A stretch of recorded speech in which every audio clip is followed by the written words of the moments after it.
La TVT au cœur de l'information.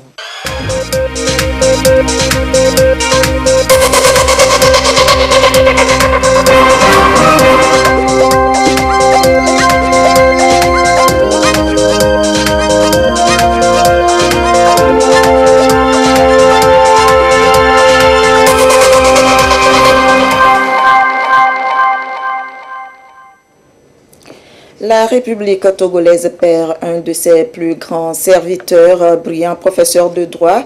L'ancien président de l'Assemblée nationale, Fambaré Ouattara Natchaba, est inhumé ce jour à Gando, dans Loti, son village natal. Le chef de l'État, Fort Esozimna Nyasingbe, a pris part aux obsèques nationales en hommage à l'illustre disparu. Les temps forts de cette cérémonie d'adieu à suivre dans ce journal. La jouissance des droits économiques, sociaux et culturels comme facteur de consolidation de la paix, une thématique qui a fait l'objet d'un entretien entre la Commission nationale des droits de l'homme et les acteurs locaux de promotion de paix à Palimé. Plus d'éclairage dans un instant. Et puis c'est fini pour la 9e édition de la foire à Adiafi. Ce dernier jour a été dédié au riz togolais, une manière de donner plus de visibilité à la production du riz local et encourager sa consommation. Voilà pour les titres. Bonsoir à toutes et à tous. L'ancien président de l'Assemblée nationale, Ouattara Fambaré Natchaba, est inhumé ce samedi à Gando, dans Loti, son village natal. Un hommage national a été rendu à l'illustre disparu et c'est avec une vive émotion que le président de la République, Fort Esozimna Nyasingbe, a pris part aux obsèques nationales en hommage à feu Fambaré Ouattara Natchaba. La République perd ainsi un de ses plus grands serviteurs. Brillant professeur de droit, il laisse à jamais par son engagement sans faille au service de la nation son empreinte dans l'histoire politique du Togo. Et nous allons revenir sur les temps forts de cette cérémonie d'adieu dans le courant de cette édition si tout va bien. Et notre équipe dans la région est à pied d'œuvre. La rentrée scolaire 2020-2021 au Togo ne sera pas comme les autres années pour cause de la pandémie de Covid-19. Le virus ne cesse de faire des victimes sur son passage. Cette reprise des classes ne sera pas sans défi. Elle devra se faire dans l'ombre du Covid-19 en 2 étapes. Une première le 26 octobre, celle administrative et pédagogique, et la seconde le 2 novembre pour la rentrée proprement dite des élèves dans le strict respect des gestes barrières. Retour dans ce dossier sur les mesures à prendre avant le 2 novembre et c'est avec Dodo Haré.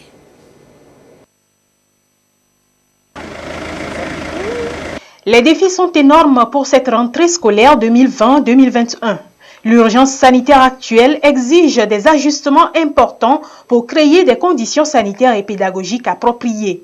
Le réaménagement des salles de classe conformément aux mesures sanitaires, la réorganisation des élèves et enseignants, la mise en place des dispositifs, des classes alternées, autant d'enjeux auxquels la fonction enseignante fera face au cours des prochaines semaines. Conformément à la feuille de route du ministère des Enseignements primaires et secondaires, nous avons 2 ambitions, la qualité de l'enseignement et l'amélioration des infrastructures.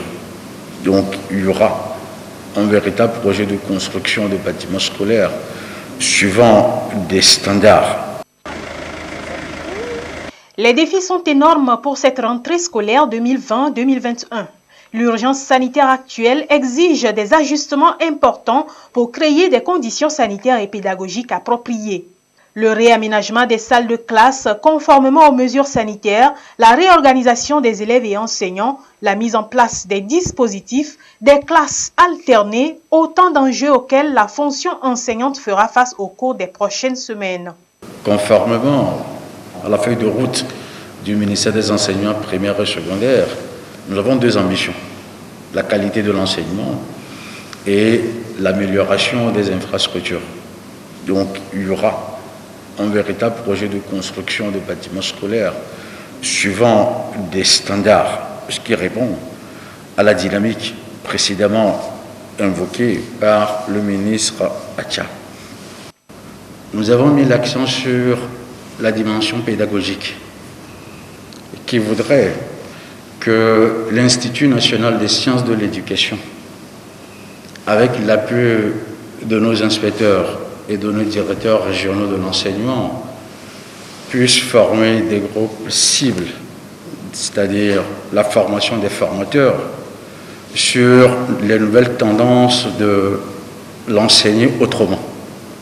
Dans le cadre de cette rentrée sécurisée, efficace et efficiente, il est demandé que chaque chef d'établissement, sous le contrôle des inspecteurs et des directeurs régionaux, puisse doter leur établissement de lave-mains et accessoires. Je rencontrerai les partenaires techniques et financiers et nous ferons le point sur leur appui et leur concours qui ne nous a jamais manqué dans le cadre de la gestion de la crise de la Covid-19. Le masque fait partie du kit scolaire, mais la rentrée est encore devant nous et le gouvernement étudie toutes les fenêtres de tir possibles pour voler au secours des plus vulnérables. Nous basculerons systématiquement dans la stratégie du double flux. En dehors d'améliorer la qualité de l'enseignement et de résoudre le problème d'infrastructures scolaires, le gouvernement devra faire face aux enseignants volontaires qui réclament de meilleures conditions de vie. À la conférence de la coordination, le ministre en charge des enseignements primaires et secondaires s'est exprimé sur le sujet. D'abord, vous avez les EV qui sont rattachés à l'Agence nationale du volontariat. Vous avez la seconde catégorie, c'est les EV qui sont payés par les parents. L'une des mesures phares qui est en train d'être prise au niveau du ministère des enseignements primaires, secondaires, techniques et de l'artisanat, c'est un gel provisoire de ces créations anarchiques d'établissements. Parce que plus nous vivons dans ce laisser-aller, je crois que la problématique des enseignants volontaires se posera toujours. La contrepartie, le gouvernement doit prendre ses responsabilités et mener une politique ambitieuse de recrutement des enseignants. Et pour ces EV pris en charge par les parents, une fois encore, le gouvernement reste attentif à leur sort. Et la moitié de ce qui reste, de ce qui leur a été accordé pendant les temps durs de la Covid, cette partie aussi, cette moitié leur sera versée dans les jours à venir. Et je peux vous assurer, avant le 2 novembre, il nous faut trouver des solutions réalistes, non à l'idée qu'on recruterait tout. Non, je vous dis, le système ne marche pas de la sorte. Mais il y aura un saut qualitatif et quantitatif pour résorber ce problème. Les portes de discussion ne sont pas fermées. Je peux vous assurer que je reste et le gouvernement reste très attentif à leurs préoccupations avec les ministères sectoriels, notamment le ministère de l'économie et des finances et autres de la fonction publique ou du travail qui jouent parfaitement leur partition. Le digital a toute sa place désormais dans notre système éducatif. Tout ne peut pas se faire par des enseignants en présentiel. Il nous faut accepter aussi vivre l'apprentissage en mode distanciel. Et il nous faut une carte scolaire conforme aux ambitions de notre pays. Le Togo a enregistré 139 et 91 cas positifs au Covid-19, respectivement les 2 semaines précédentes. 57 et 90 guéris, malheureusement 2 décès. Le pays, au travers de la coordination, met tout en œuvre pour consolider les acquis et relever les défis pour éviter une contamination à grande échelle au niveau des apprenants. Cette rentrée scolaire est imminente, vous le savez très bien. Et vous savez aussi que de nombreux efforts ont été consentis par les autorités de notre pays et surtout le ministère de l'enseignement primaire et secondaire, et ceci afin de garantir une reprise des classes sécurisées en tout point, à la fois pour les apprenants, mais aussi pour les enseignants et le reste de la population. Pour ce qui est des acquis de prévention, nous pouvons dire que nous avons une organisation de riposte qui est là et qui a montré son efficacité. Nous avons quand même des lignes de sensibilisation qui continuent sur l'existence de la maladie, sur ses modes de transmission et sur la fatalité ou la mortalité de l'évolution de cette maladie si rien n'est fait. Du côté du curatif, nous avons aussi développé des systèmes de dépistage avec les laboratoires qui sont là, qui sont sur tous les territoires, depuis Dapon jusqu'à Lomé. Nous avons des équipements, que ce soit les équipements en matière de laboratoire pour faire les tests, mais aussi des équipements de protection individuelle que le gouvernement a mis à la disposition du personnel soignant. Nous avons le personnel de santé qui est formé et qui est préparé pour bien répondre à cette pandémie. Pour ce qui est des défis, nous devons changer de paradigme et continuer la sensibilisation pour s'adapter à l'évolution de la pandémie. Maîtriser le flux des malades, des cas positifs, des cas symptomatiques dans leur prise en charge pour que le nombre de cas positifs ou des cas hospitalisés ne dépasse pas nos capacités. En attendant, le 2 novembre prochain, les parents sont appelés à être des acteurs de sensibilisation en inculquant aux enfants les bonnes conduites à tenir à la maison et à l'école. Directeurs régionaux de l'éducation, chefs d'inspection, conseillers pédagogiques, chefs d'établissement scolaire, tous sont appelés à une rentrée pédagogique et organisationnelle dès le lundi prochain. Dans un communiqué, le ministre des Enseignements primaires, secondaires, techniques et de l'artisanat, le professeur Komla Dodji Kokoroko, appelle tous ces acteurs à prendre des dispositions nécessaires conformément aux directives du gouvernement avant la reprise des élèves le 2 novembre 2020. Le communiqué est présenté par Christine Petit-Kialoudé. Pour une meilleure organisation pédagogique dans les établissements scolaires pour le compte de l'année 2020-2021, le ministre des Enseignements primaires, secondaires, techniques et de l'artisanat, professeur Komla Dodji Kokoroko, adresse une note à l'attention des directeurs régionaux de l'éducation, des chefs d'inspection, des conseillers pédagogiques et des chefs d'établissement scolaire.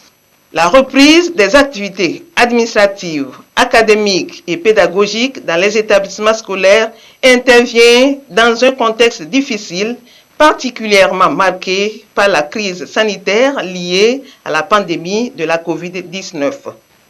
Dans le souci de garantir une année scolaire 2020-2021 sécurisée et en tenant compte des contraintes liées au respect des mesures barrières pour limiter la propagation de la maladie à coronavirus, notamment le respect de la distanciation physique, de nouvelles dispositions pédagogiques s'imposent aux établissements scolaires dans la gestion des effectifs d'élèves.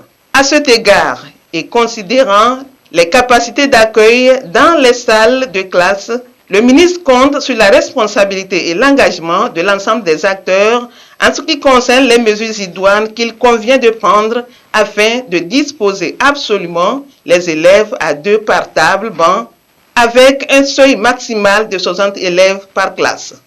Au préscolaire particulièrement, La taille maximale des salles de classe sera de 30 enfants par salle. Au-delà des effectifs de 30 enfants par salle au préscolaire et de 60 élèves par classe dans les autres niveaux d'enseignement, le double flux ou la double vocation s'applique en toute rigueur suivant le contexte de chaque établissement. Des emplois du temps aménagés permettront de couvrir les volumes horaires dus aux apprenants dans le strict respect des charges statutaires dévolues à chaque enseignant. Le ministre invite donc chaque circonscription pédagogique à faire parvenir à sa direction régionale d'attache, au plus tard le 6 novembre 2020, l'organisation pédagogique établie pour le compte de son ressort. Le ministre Dodi Kokoroko attache du prix au respect scrupuleux des directives contenues dans la présente circulaire. Et nous allons en même temps vous faire part de la situation de la pandémie au nouveau coronavirus au Togo. À ce jour, samedi 24 octobre 2020, la situation de la pandémie au nouveau coronavirus au Togo se présente comme suit. Le nombre de cas confirmés est de 25 nouveaux cas depuis hier. Le nombre de personnes guéries est de 1591, 5 nouveaux guéris depuis hier. Le nombre de cas actifs est de 544 et le nombre de décès est de 52. Et c'est signé le ministre de la Santé, de l'Hygiène publique et de l'accès universel aux soins, professeur Moustapha Mijiawa. Dans la lutte contre le coronavirus au Togo, nombreux sont ceux qui saluent le travail de sensibilisation que font les volontaires d'engagement citoyen. Plus proches de la population et font du porte-à-porte pour alerter sur le danger que représente cette maladie et distribuer de quoi se protéger. Chris Abedinou, Sonia Ameniko. Togblekope à Veimé. Tôt ce matin, les volontaires d'engagement citoyen VEC de la localité reçoivent de leurs superviseurs les dernières consignes avant d'aller vers la population. Savon liquide et bavette en main, ils sont repartis en binôme pour le travail. Nous retrouvons dans cette maison Maga et sa compère. Tout passe par la sensibilisation avant la distribution du savon ou du masque. Nous sommes venus vous parler de la nouvelle maladie qui sévit et qu'on appelle le coronavirus. Pour l'éviter, vous devez régulièrement vous laver les mains au savon, tousser dans le creux du coude. Vous devez éviter les rassemblements lors des funérailles. Veillez à ce que vos enfants ne soient pas en groupe. N'oubliez pas le lavage des mains, est très important. Le même processus est observé ici au palais de Togbi Kodjovi Abidi Todjo 4, chef du village de Togblekope à Veimé. Il salue l'initiative qui visiblement apporte un plus dans la protection de sa population contre le Covid-19. Il travaille bien. Il nous sensibilise sur la maladie. S'il continue ainsi, nous ne serons pas contaminés dans le village. Briser la chaîne de contamination au nouveau coronavirus est donc la mission que se sont assignés ces hommes et femmes volontaires. Allez voir, ils sont fiers de jouer leur partition dans cette lutte. En tant que VEC, je suis fière de sensibiliser. Je vois que c'est mon travail. Je fais ça avec volonté. Donc c'est mon pays. C'est à cause de ça que je me suis engagée. Si nous sommes en bonne santé, on peut faire toutes les activités. À Togble, nous avons produit 816 cachenets. Également dans la fabrication de savon liquide, nous avons eu à faire déjà 440 litres de savon liquide. Et nous sommes aujourd'hui à un effectif de déjà 240 litres distribués et 416 cachenets également distribués au niveau de la population. Nous tous nous sommes impliqués, que ce soit dans la fabrication de savon liquide et que ce soit aussi dans la production de cachenets. Comme ces VEC, beaucoup d'autres citoyens de différentes professions affirment leur détermination dans le combat contre le coronavirus.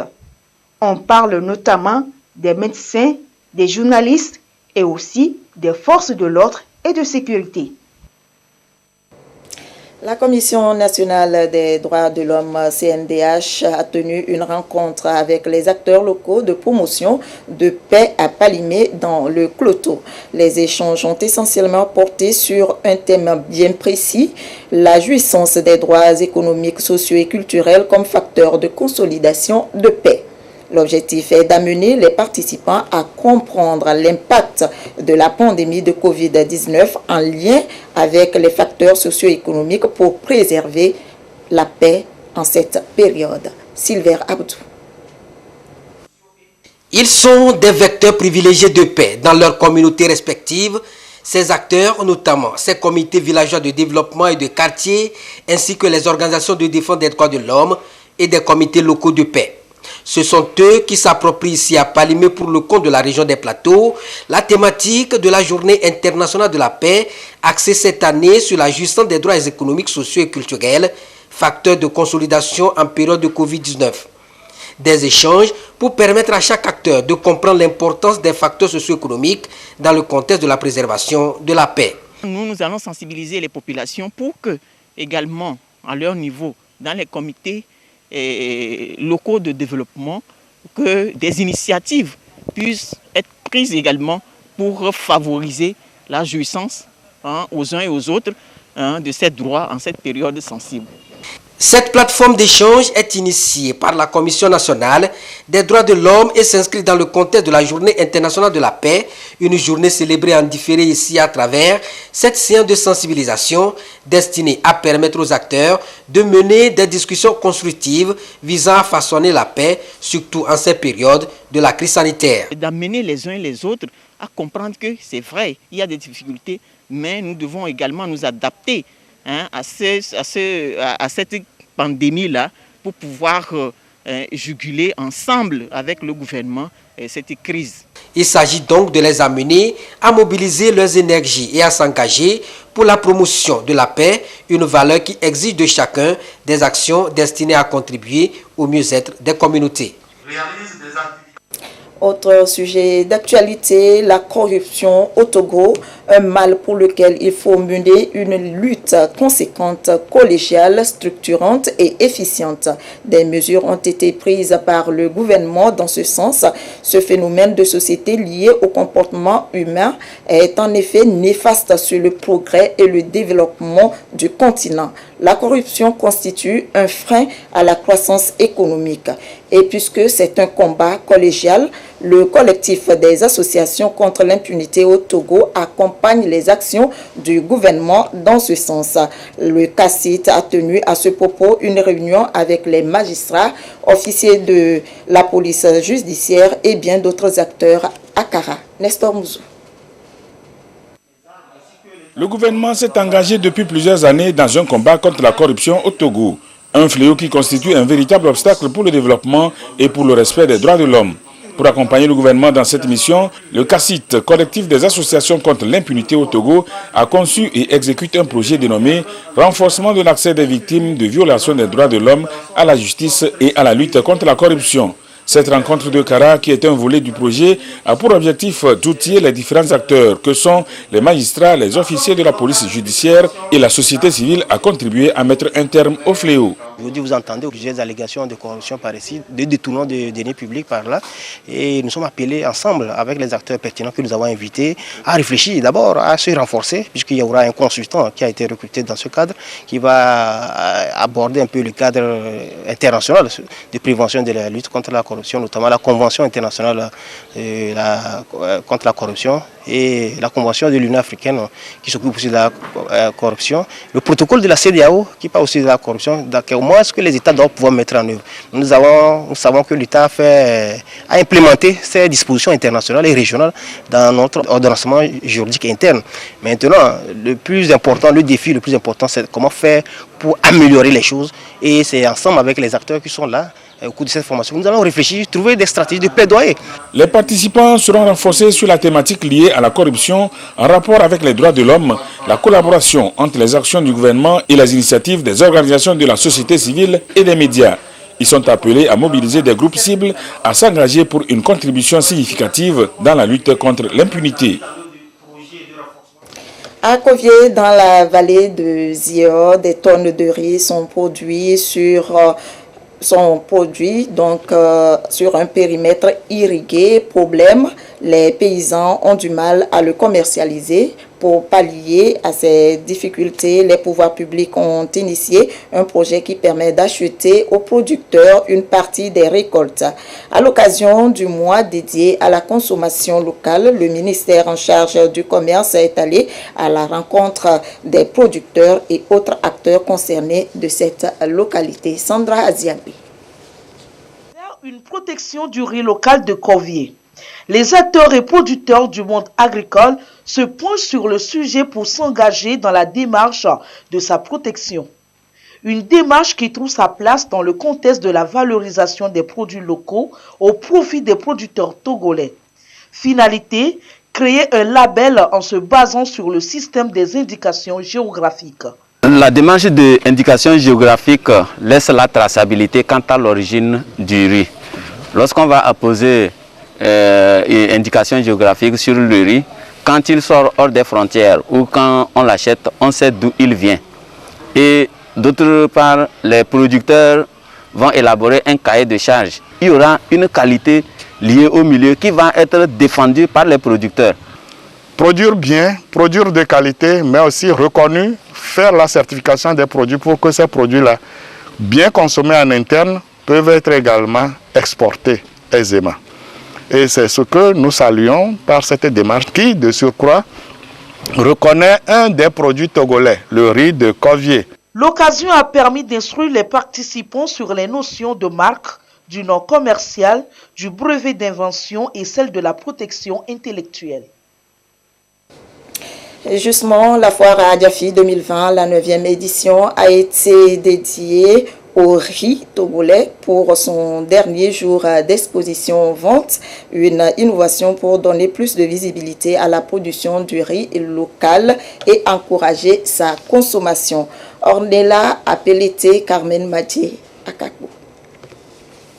Rideau sur la foire Adjafi 2020. Une édition inédite déroulée exclusivement sur la plateforme digitale www.adjafi-9.com. Pour ce dernier jour, le consommé local s'est invité à cette grand-messe des jeunes entrepreneurs.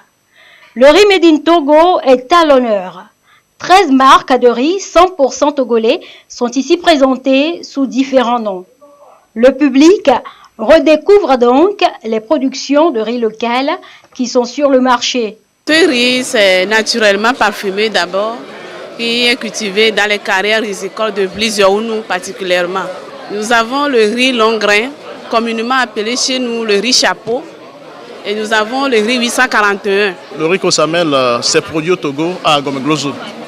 Donc nous allons dire que c'est du riz naturellement parfumé, facile à cuire et facile à digérer aussi. La foire Adjafi, c'est un rendez-vous des jeunes entrepreneurs. Cette 9e édition, dénommée Adjafi numérique, a pu exposer 355 produits de plus de 100 entreprises et offrir des formations aux entrepreneurs locaux. Le bilan est dans l'ensemble satisfaisant.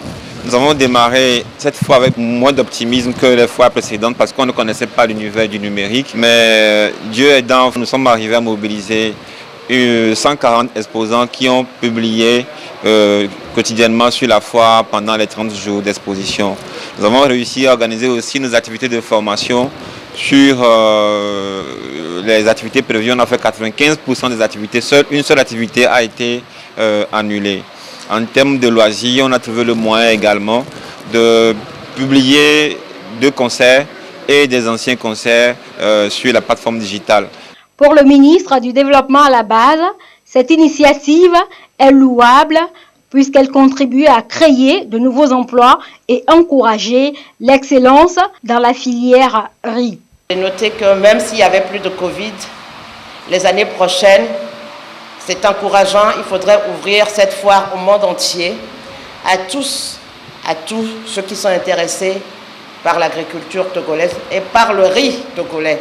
La crise nous engage à repenser aussi l'ensemble de notre écosystème et à découvrir de nouvelles façons de fonctionner et de réussir ensemble.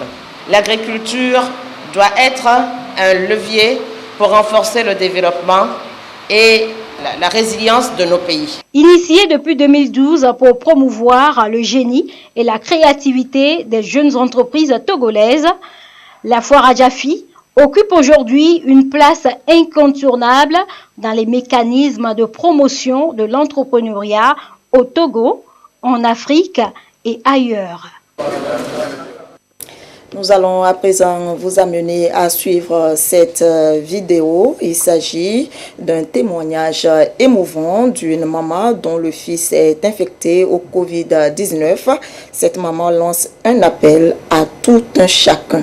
Portez les masques, respectez les mesures barrières. Regardez.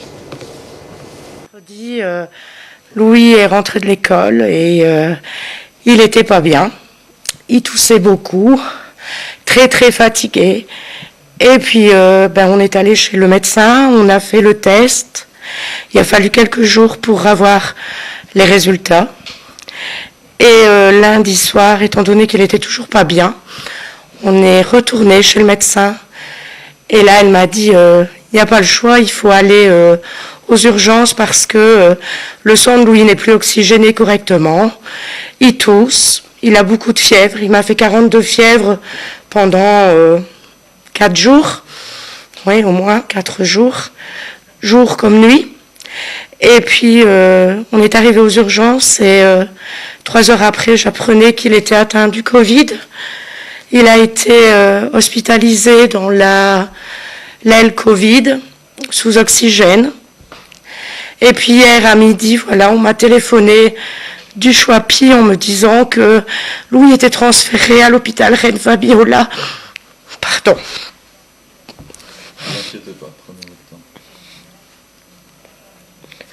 En soins intensifs, parce que 75% de ses poumons sont abîmés. Mon fils fait 1m80, 90 kilos, fort dans tout, peur de rien. Il a toujours dit mais non, ça va aller, tout le monde va bien. Et puis voilà, maintenant, il a la tête sur les épaules, il s'est rendu compte que ça touche tout le monde. Même en ayant 15 ans et en étant une force de la nature. Parce que jamais malade, Louis. Il travaille tout le temps. Et puis voilà, c'est arrivé. Les jeunes, mettez vos masques, s'il vous plaît. Parce que je suis rentrée dans l'aile Covid, où j'ai pu aller voir mon fils. C'est une catastrophe. Les infirmières, les médecins, les kinés, les femmes de ménage, c'est horrible, c'est horrible. On voit toutes ces poubelles jaunes dans les couloirs, avec tout le linge. Les infirmières habillées, mais on dirait des cosmonautes. C'est horrible.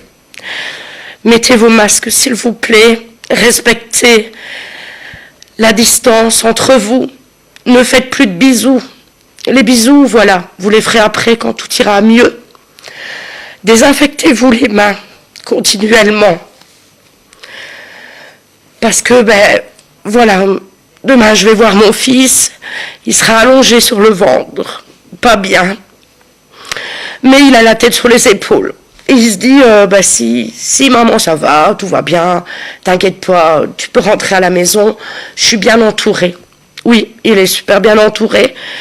Mais voilà, le Covid, il est là. Et franchement, faites attention. Le coronavirus est réel. Il est très important de respecter les mesures barrières pour sauver votre peau et celle des autres. Vous suivrez juste après ce journal un documentaire sur la digitalisation en cours à la douane du port autonome de Lomé, une transformation numérique qui se fait dans la célérité pour une fluidité des activités portuaires. Voilà qui met fin à cette édition. Merci de nous avoir suivis. Le journal de 22h30 vous sera présenté par Ekoué Salah. Je vous souhaite une très belle soirée, bon week-end et à très prochainement.